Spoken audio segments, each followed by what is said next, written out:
Hello, everyone. Welcome to another episode of the Cybersecurity Recruiter Podcast. Today, I'm joined by Matthew Legler. How you doing, Matt? Yeah, I'm doing great. Good. Nice to see you, my friend. I've just come off a trip from the south of France. I was meant to be there for 4 days and I ended up being there for about 12. So this is like my second kind of / first day back. So I'm just like trying to remember how to like use the laptop and use LinkedIn and actually function email and stuff like that, you know? Yeah. But no, nice to see you again, Matt. For the listeners that don't know you, I'm just going to do you a bit of an intro. Started off back in the day in the naval reactors, progressed really nicely through there from engineering level all the way to branch head around about a 13-year period. You were then in the Naval Sea Systems Command. You again progressed really nicely from program manager up to technical director, chief engineer, and eventually on to CISO, chief information officer. Then you came into the commercial world as a founder of Applewood Engineering, and that's something you still do to this day. And you are currently the director of cyber engineering at FATHOM5. Welcome to the show. Thank you. Yeah, no worries, my friend. I know I've done you a bit of an intro there, Matt, but I'll start where I always start, which is who are you, what do you get up to, and what's a day in the life like of Matt right now? Yeah, that's a hard question to answer. Yeah, I obviously from the intro have quite an extensive engineering background, even on the nuclear side. Was primarily focused on OT control systems, I like to call it, but obviously for the Navy. So done a lot of ship design over my career. When I transitioned over to the non-nuclear side of NAVC, still did a lot of like energy projects, things like that. And one of those was even converting the fleet to LED lighting, which sounds like a trivial task, but it's pretty impressive in military applications how complex that can become. And then ultimately, the Navy started struggling with some of the cybersecurity needs, especially in the OT space that we saw developing just with things going on in the world. And so I was put in charge of that ultimately, getting our ships and submarines secure from a cybersecurity perspective. I transitioned into the commercial world, and I'm still doing a lot of defense contracting, support services, things like that. Obviously, with my background in engineering and cybersecurity, I become a jack of all trades, if you will. Yeah, cool. It's quite a nice way to get that knowledge in cyber and then progress the way that you've had. Wow. So that all happened basically in the Naval Sea Systems Command. They could see that you had the engineering flair, you could see the need was there on the cyber, and that's enabled you to really lift off your cybersecurity career, essentially. Yeah, it was definitely different for me when I moved to the CISO role, just because then all of a sudden I had to get out of my comfort zone where I was working on mostly OT cybersecurity. I knew OT systems very well, but then having to deal with all the enterprise cybersecurity activities and even the people side of it, right? Getting people trained up and certified and all those sorts of activities. And that was a good change of pace. Yeah, Matt, so you're in like your real sweet spot. You're doing OT stuff. You can almost, so to speak, do it with your eyes closed. And then, as you've mentioned, you've transitioned over to enterprise and managing people. I feel like with the pace of technology these days that people are having to probably like pivot and move and change and learn new things probably more than ever, probably maybe 3, 4, 5, 6 times over throughout a standard career now, whereas years ago it just wasn't like that. So we've all probably got to get more adaptable and used to going through that phase you went through. Is there anything that you did or any kind of tips or tricks or any kind of methodologies you adopted to enable you to transition from OT to enterprise? Just in general, at the end of the day, I'm a big people person, and ultimately everything we do is all about people and our interactions with others. And so I'm a big fan of surrounding myself with people who are smarter than myself and listening. Yeah, okay. So I think that's probably one of the best skill sets that anyone can take on board. The other thing I'll say on that, before we leave the people side of it, I would say I'm also a big fan of treating others the way that I want to be treated. You really can't treat people with anything other than dignity and respect. I always remind myself, unless you've walked in someone else's shoes and know what they're going through, because sometimes people have things going on in their lives that you're just not even aware of. And so you always have to be sensitive to those sorts of things.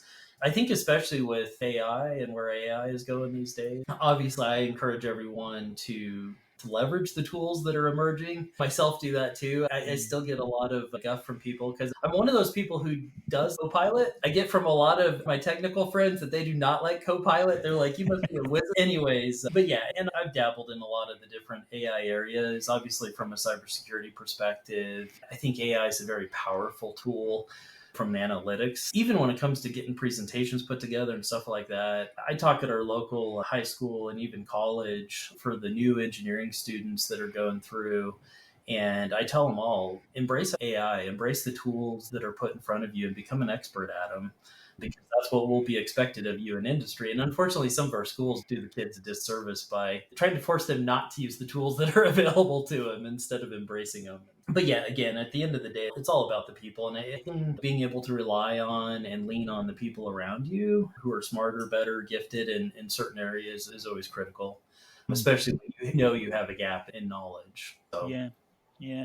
Okay, Matt, it's interesting what you're saying about the schools and that, because I've always thought the schooling systems, not just in the US, but the UK, like all around the world, I've always thought they've struggled to keep pace with the reality of the working environment. And I think that now is just going to become more and more exaggerated, because even if you're fairly on point these days, just to actually keep pace with the reality of what's going on is pretty tricky. So a curriculum that can take years and years to get down, and parents are going to have to take it upon themselves to probably pay for AI courses or extracurricular activity, because I just don't think curriculums are gonna keep up, you know.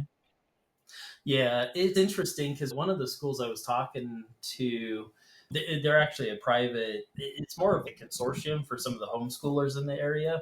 Okay. But they had invited me in, and they actually took some of what I was saying to heart and started giving the kids assignments with AI. Hey, I need you to use AI to generate whatever it was. And so I thought that was really remarkable, and certainly appreciated that they did take it to heart instead of continuing to try and resist. There's some good things going on, but yeah, our public schools are definitely challenged in this. Yeah, I was going to say, was that unique to that particular kind of group because it was the homeschooling group and they've got a lot of autonomy over how they do things and stuff like that? It was. They find that the colleges tend to be more responsive as well. But yeah, the public schools, K through 12 right now, are still, they're fighting it. It's probably not helpful to the students.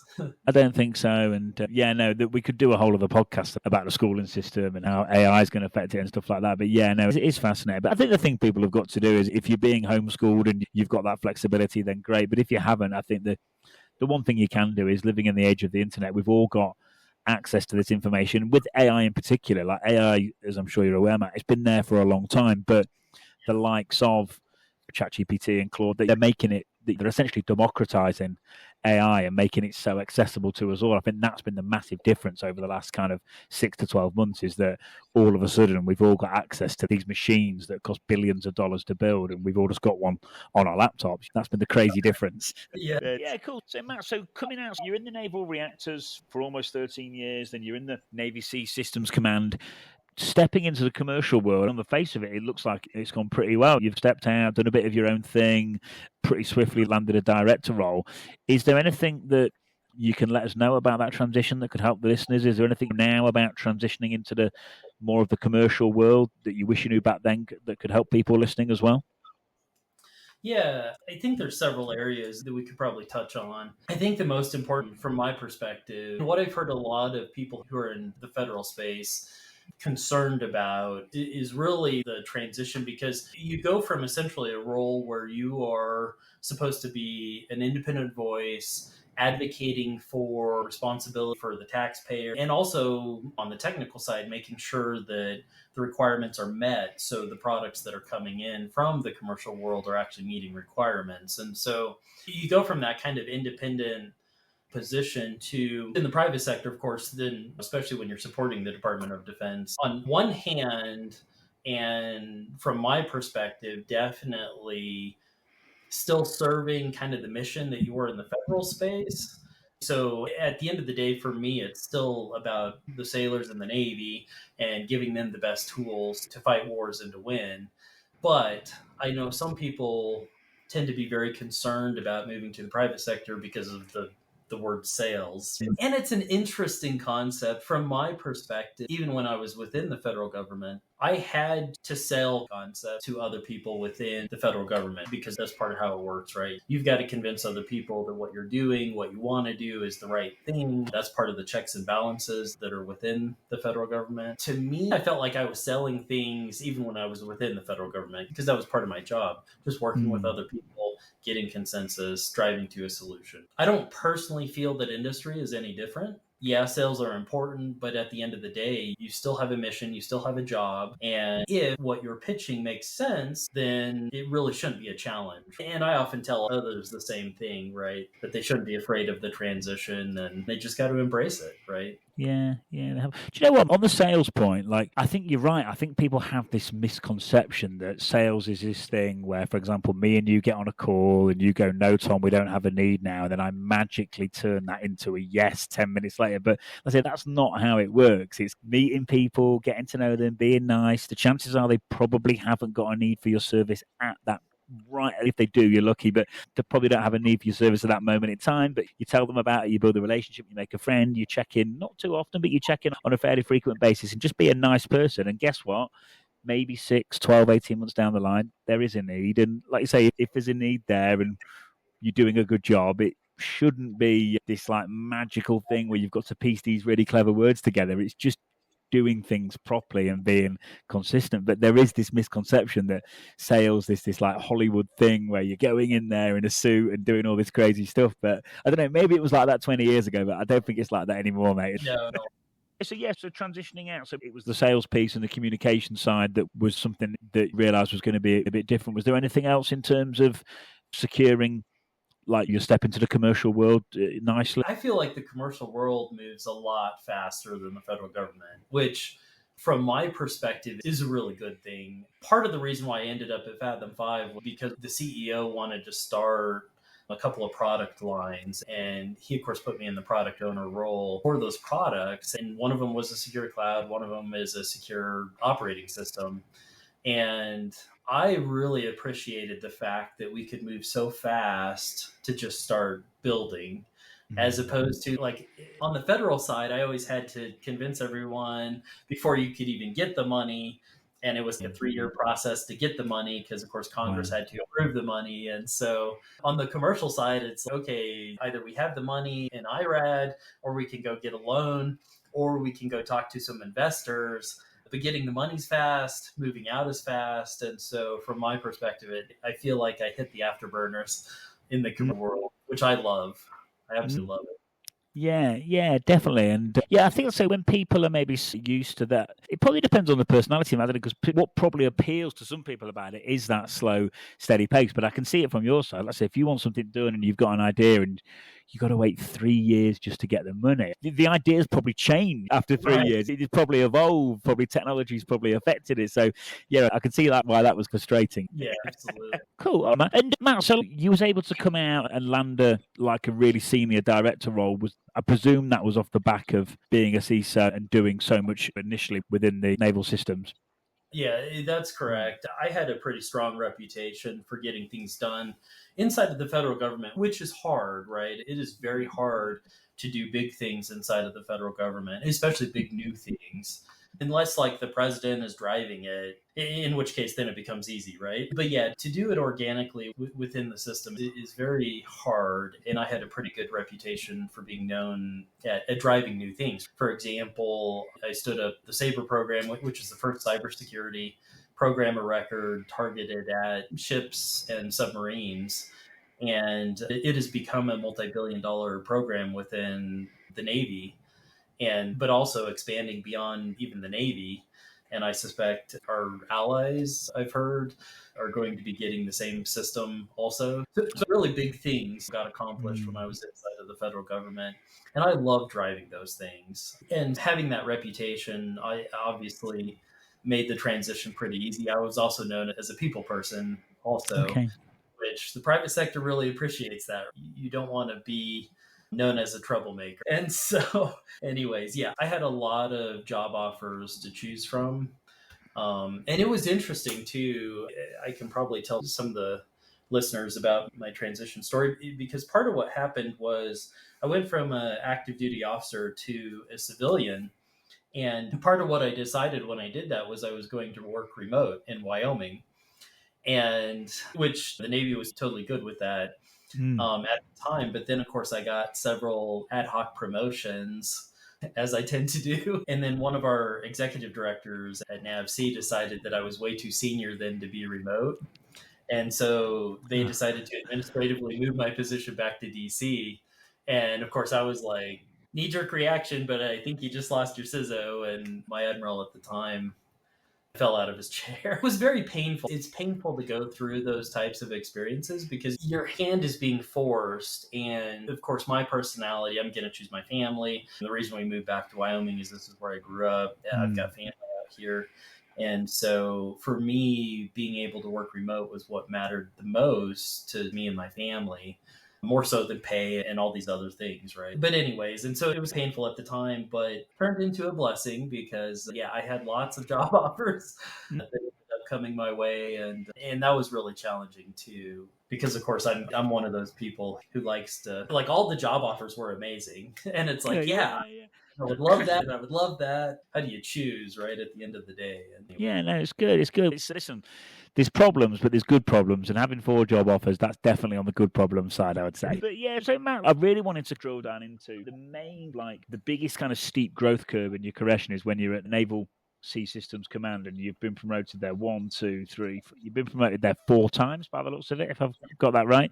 So yeah, that's where the real kind of hardcore progressions come in. And you would say the bulk of that is down to getting things done and being a people person. Yeah, absolutely. Yeah. Absolutely. Yeah, cool. Yeah. And do you know what? It's funny because we're a remote agency, but we're pretty intense in the way that I talk to everyone every day. We do like team meetings every single day. And I was talking to my recruiters today about working searches at different levels. And we got 2 new searches today. And they're a bit more senior than what they've been used to working on. And they were going, and I was like, do you know what? You'll find that the more senior you get up there, the nicer people are. Like, and sometimes even like the director, like we completed on a director level search not too long ago, and I was telling the team about, I said I've probably found that easier than doing a security engineer search. And I think it's because to get that amount of progression within any organization, yeah, you've got to be good. Yeah, you've got to get things done. But you've actually got to be a pretty decent, nice person to deal with as well, because otherwise you're just not going to get those promotions. And I think sometimes that's maybe in more technical roles as well, that's overlooked. But it counts for a lot, mate, doesn't it?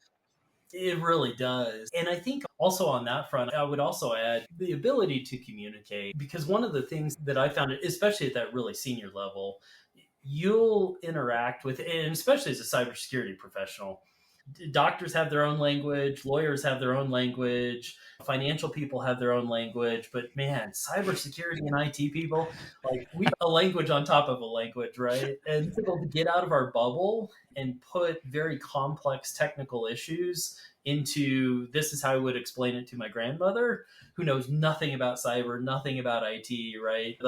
The people in your life that are like, here's my phone, I don't know what I did, fix it. Because I found, especially at the senior level, it is challenging to communicate clearly, succinctly, especially putting things in terms of priorities and risk and things that matter to, again, big organizations, companies, it doesn't matter. And so that is definitely a skill that I think a lot of us need to work on. I used to tell people that my number one job as the CISO was to translate. Yeah, I can remember, like, when I was first reading about, because I got pretty obsessed when I first got into recruitment, started reading about security for 6, 7, 8 hours a day at one point. And I can remember actually reading what a CISO does. And it was basically, it said that it was basically to translate between the technical and the non-technical people. That's basically, and to do it effectively, it's to do that well is just CISO. You're at CISO level, it's the most valuable skill there is. Yeah, absolutely. Man, I've got a theory. I'm wondering if these skill sets that we're talking about, this kind of ability to articulate things clearly and concisely, communication in general, I'm just wondering if with AI coming in, AI gets better, and essentially are those people with communication, that's going to become more and more a bigger part of the job because various things are automated, they're done through AI, so the whole value will be deciphering and explaining those reports, explaining what's going on, like you say, prioritizing, triaging stuff. It makes you wonder if that communication piece is just going to go up and up in terms of levels of importance. Yeah, I really think it will. At the end of the day, our ability to relate to others and to communicate important concepts is one of the most important skills that anyone will ever have developed. And it's interesting too, because I went through, going back to the school system a little bit, I went through school, I had straight A's in English, took technical writing as an engineering student, and straight A's in technical writing. And I remember the first day I showed up to the job at Naval Reactors, and Naval Reactors is pretty well known for letter writing, but they take it to the next level. The letters that they write as an organization is impressive, to say the least. But I remember getting there and going, man, I don't know how to write. How could this be that I've gone all the way through school, through all these different writing courses, even technical writing, and I don't know how to write? And it took me about 5 years to figure out how to actually write well. And part of writing is the ability to succinctly communicate critical ideas in a way that allows the reader to zoom in. Okay, what are we talking about? Okay, why is it important? What do I need to do about it? What is the risk? Those sorts of things. And it's really challenging. And unfortunately, like even technical writing doesn't really cover that well, I found, sadly. Yeah. So, Matt, so you're at Naval Reactors, you've done various different technical writing courses. In your head, you thought you were pretty good, got there, and it was like, whoa. But then you've upskilled from that whoa position, you've upskilled to getting good. How did you do? Was it just being around the right people? How did you do that? Yeah, it was absolutely being around a lot of really smart people, taking a lot of licks, if you will, Okay. learning some hard lessons. Yeah, I had a typo there in one of my letters, and I got a note from the 4-star admiral that was like, "See me" over the typo. So that's the people I was around, right? Mistakes were not allowed. Okay, cool. Yeah, because that ability to write, you can just relate it to anything. I can relate it so much to recruitment. If you're winning new business and new clients, yes, you'll be on and off the phone. Yes, you'll be doing Zoom meetings, but sometimes things can be tied up and deals can be closed towards the back end in a written format, whether that's over some sort of messaging or email or whatever it might be. And it can be the difference between winning and losing different projects and just getting your words down succinctly. I actually do think that's one thing that AI is actually pretty good for it. If you're quite a good writer and you can get something down and you do just want it more succinct, I've found that sometimes the AI applications can be overhyped. But I don't know if you found it, but I found that it can be pretty good for that. I found that AI is very good for that. And sometimes through the prompts, I need to actually remind AI to, can we don't tone down the technical language? Because even AI loves to throw out all the technical speak, right? And there's a time and a place for it, right? If you were speaking to an audience of engineers or IT professionals, totally fine, right? Include all of that language all you want because everyone will at least understand what you're talking about. But if you're going into a potential customer's office or someone very senior who is not an IT professional, then that language is not appropriate. But yes, I have found that AI is very good in that area. But again, you got to know your audience and you got to make sure that AI is delivering the product you actually need for that audience. Yeah, cool. All right, man.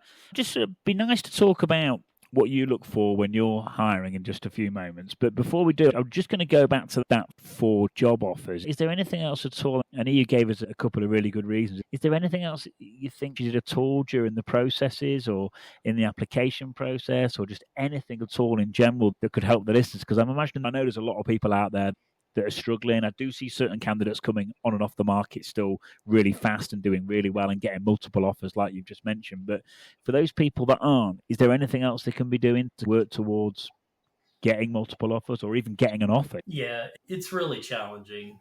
I would be the first to acknowledge that right now in the federal space, a lot of really good people are leaving the federal government right now with incredible skill sets. And I know for us as a company, there's a lot of people that we would love to hire, but we just don't have positions for them right now or even funding to hire them. I have found that a lot of people, when they're applying for jobs, are doing all the right things. Even with AI, it's amazing what AI is doing with resumes and even with tailoring for the specific application, which you always want to do. But yeah, it's hard to get noticed. And so without a pre-existing reputation and people who know you, it is a challenge. You stand out. And actually, between you and me, Thomas, I think you do a great job of it, because for me, like, you sending a video to someone as a message instead of just a text stands out. But there's other ways to stand out. And at the end of the day, that's what you want to do, is you want to stand out. You want to get noticed. But good attention, not bad attention. Yeah, exactly. But yeah, it's hard. And I don't know that I have advice for anyone other than to make the personal connections matter, because you never know in life to where, say, even you have a subordinate right now, right? I mean, that subordinate may be your boss in the future. And so you've always got to treat people with the respect that they're due, right? And with the respect that you want. And so as I would go back to, that's probably the most important thing, is just making the people connections and treating people well. But yeah, job search is just, it's brutal these days. And I totally understand that. Yeah. By the way, then, Matt, for people listening, I do think you're absolutely spot on in the sense that network, relationships, I almost think, I was listening to this recruitment podcast the other day, and it was basically saying the recruiters from like the 1980s are all doing really well at the minute, because they do pick up the phone, they do take a bit more time. And it's, if you just want to, if I talk in recruitment sense, if you just want to fling out emails and try and win clients like that, it's probably not going to work. If you just want to click easy apply for a job, not tailor stuff, not personalize stuff, it's going to be tricky. However, if you are willing to take a bit more time, I think as well, just not always trying to reach out to people when you need something and when you want something. Actually, sometimes just saying hello, or like we're doing today, just doing a podcast. You're not after anything from me, I'm not after anything from you. And it's actually, like you just said, like building those connections and building those relationships. I think sometimes in my heart, a lot of people probably know they've got to do it, but it is longer term. I think everyone these days just wants to click a button and get a job, or click a button and win a new client, but it just doesn't work like that. And it's so true what you said as well about it's harder to stand out because LinkedIn's so noisy, and like the internet in general is just so noisy, with everyone saying the same kind of thing, or like everyone ChatGPT, everyone's got a great resume now. So it's almost going back to the old school relationship driven approach, which I think if you're doing things right and you're in it for the long run, it's probably not a bad thing. Yeah, absolutely. Yeah. But cool, Matt. So yeah, when you are hiring, is there anything you particularly look for that could help folks listening?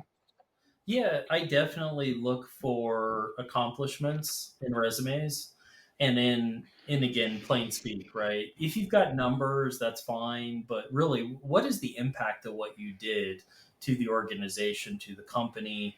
At the end of the day, I would definitely stress doing that, as opposed to, I worked here for 5 years and I did X, Y, and Z. If there's no impact that really jumps out to you, how they made the organization better because they were there, those sorts of things, I really look for that. And again, I would just put it under impact. The other thing, I do tend to look at GPAs. It's not the end of the world. And I recognize that there's a lot of concern with the school systems these days. And I just saw one major company actually come out and say, skip college, it's not worth it, on LinkedIn, which just shocked me. I was like, man, if you are a college out there, that's a shot across the bow. Like, you need to wake up. But I know we've had the same challenge, because we are not getting people who have the right skill sets out of colleges, the right technical skill sets. And obviously, as I mentioned before, not a lot of people work in operating system security. A lot of people work in BIOS or UEFI. So it's to get people specialized in security in those nuanced areas is a challenge, right? So I don't want to lay it all at the feet of the colleges, but yet at the same time, there is some reflecting that I think they should do. And I have been working with the college here locally, just to drive some of these changes in curriculum. Like, for example, still a lot of people coming out learning Java. I'm like, why are we still using Java? There's Go, there's Rust. Like between those two, they're both memory safe languages. Please use them. Yeah. And so it's a challenge. The other big thing is automation. I look for skills with Ansible, things like that, like knowing that they've implemented a build process with CI/CD pipelines, things like that, have used agile processes before. We use internally requirements driven agile just because we do work with the federal government, which revolves around requirements. So we're using agile, but driven by requirements, which is it's its own unique flavor. Yeah. So, but so for skills like that, right? Because to me, those skills all mean that they can come in and hit the ground running, and we don't have to spend the time to really get them up to speed on the technical skills that they will need. And so I think that's the biggest thing to Yeah. me. Yeah. It's interesting you mentioned there about Go and Rust, obviously just like such fast-paced languages as well. And it's just interesting to me as well about you saying that not enough people are learning them, because I can remember not so much this year, but last year I can remember at one point, like certain clients of mine in the Web3 space were just screaming for people that could do Rust and Go. Yeah. There isn't that many, even on a global search, like people that are phenomenal at those languages. There isn't that many that have also got a good security knowledge, and it's like you're seeing kind of skills gaps approach. And for me, it's going to be really interesting to see where it all is in the next 2, 3, 4, 5 years. Because if schooling's not quite keeping up, if AI is taking a lot of junior jobs away, are we going to be in this position where kind of guys at your level, Matt, and senior director levels that know what they're doing, is the fight for those kind of people at the really senior level going to become more and more prominent? Because it's like there's no one coming through because the curriculum's not adequate and the junior jobs aren't there. Then you throw in remote work, which probably makes it harder for juniors anyway. It'll be interesting to see where it's all going to be. I'm not so sure it's all a good thing.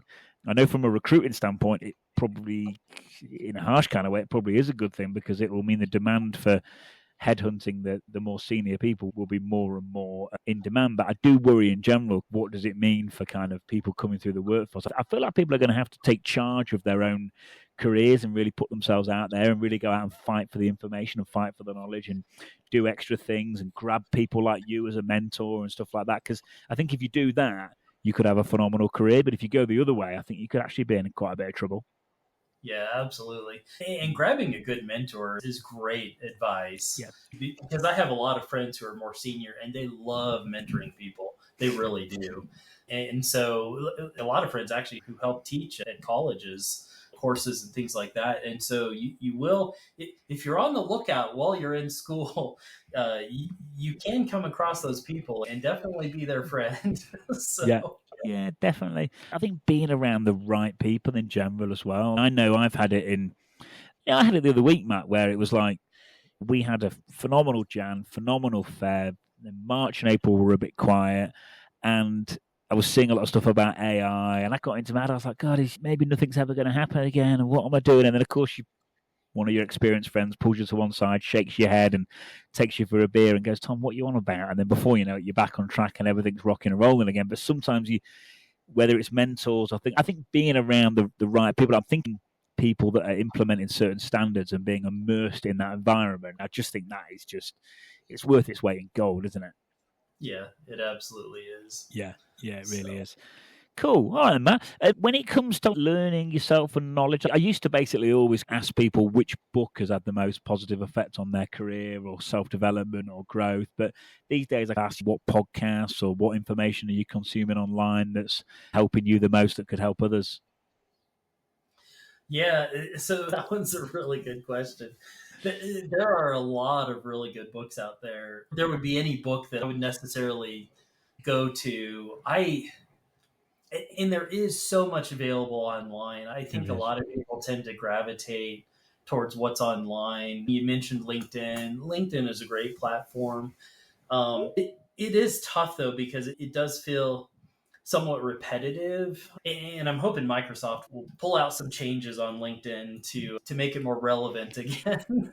But I know a lot of my keeping up to speed on trends and things like that, it does happen through LinkedIn. I still like to see what other people are doing. Especially, I follow a whole bunch of people who are reporting on drones, like with the Ukraine-Russia war right Oh now. wow! Oh wow! That's Yeah. another area that's just exploding from a technology perspective. It is pretty impressive with what's going on. So I would definitely, I can't not recommend LinkedIn because the other thing, aside from keeping up to speed, is also keeping in touch with people, right? What's going on with them. I know some people still use Facebook. I quit using Facebook a while ago. Every once in a while, I'll still find something there. A lot of the a lot of just searching on websites and things like that, news sites. I tend to like the ones that kind of aggregate and Mm. also show bias and things like that too in reporting. It seems like we all got to do that these days. So I tend to like, I think it's called ground news. Someone else had got me onto that one. Yeah, ground news. Just as far as keeping pace with what's going on in the world. I can't think of too many things. Like I used to have a pretty long commute when I was in the DC area. I had about an hour and a half, and so yeah, I was definitely podcasting it up back Okay. when I was commuting. Yeah. What Yeah. else are you going to do in your car, right? There's to just infuriate you, or there's listen to a podcast to actually get intelligent on some new topics. Yeah. Do you know what? As well, it's surprising how if you do listen to podcasts on a particular subject for not even that long, like you talked about a commute there, maybe a commute back and forth for a few weeks, you listen to podcasts on one or two different subjects. It's surprising how quick you can actually be somewhat of an expert because your knowledge is definitely way above pretty much everyone else's. You can upskill quite quickly. I found it quite good fun in the past. It's good. Yeah. Yeah, Yeah. I've seen a bunch of micro learning applications too. Like my kids like Duolingo and some of those others, right? I don't know how effective they are. I've never done them, but I've seen a bunch of those too and swear by them. Got 5 minutes here or there. Let's go on and do some micro learning, right? Yeah. I take it if you're into the drone technology then, Matt, I take it you were pretty fascinated by, was it Saturday or Sunday's events in I that? was incredibly Yeah. interested in because yeah, it begged a lot of questions, right? Especially in the military side of the world. Oftentimes you tend to think that security is better at places than maybe it is. Yeah. Yeah. And so I think that was the biggest wake up. Wow. I guess it could just fly drones over bases and it's okay. Probably won't be after Saturday, but Yeah, I was going to say, yeah. There's probably been a few changes made, but not just with Russia or anything like that, but with probably many yeah, around the world. Yeah, it was quite an audacious attack. So cool. All right then, Matt. Yeah, no, it's been good, my friend. Like I say, it's a really interesting market, and I think to summarize things for the listeners, just picking up on your points, just communication, relationships, really taking charge of your own destiny when it comes to self-development and learning, because yes, there's a lot wrong with the world at the minute, but there's also plenty right with it. And I think we're living in the age of the internet, and it's like that books question is probably somewhat outdated because years ago you had to either save up for a book, or years and years ago you had to be from a very privileged background to even get access to information or education or books or learning, whereas now we've just all got it in the palm of our hands on a phone or a laptop. So there is, if you want to really push forward, I feel like you can get ahead and cut through the noise and really take charge of your self-development, but you've got to be pushing and really want to go in that right direction, haven't you? Yeah, you really do. And I think you just, hit the nail on the head there with breaking through the noise is the challenge these days. Yeah. Yeah, it is. No, it is. I see it in the recruitment world, Matt. Everyone's a specialist and everyone does this and everyone does that. And a lot of people are saying the same. In most competitive industries, as much as we all try and differentiate, a lot of people are saying the same things. And I think if you genuinely are good and you do care and you're in it for the long run, I think, taking that bit of extra time to build the relationship or stand out or take that more manual approach or personalized approach, it might not have any immediate benefits, but over the course of 6, 12, 18, 24 months, it 100% does. Absolutely. Cool. All right, mate. I think we've about cracked it. Do you think we've done okay on the recording? Do you think we've about nailed it, mate? Yeah, I think so. Cool. Thanks for your time, and it's been nice to see you again, my friend. Absolutely. Take care.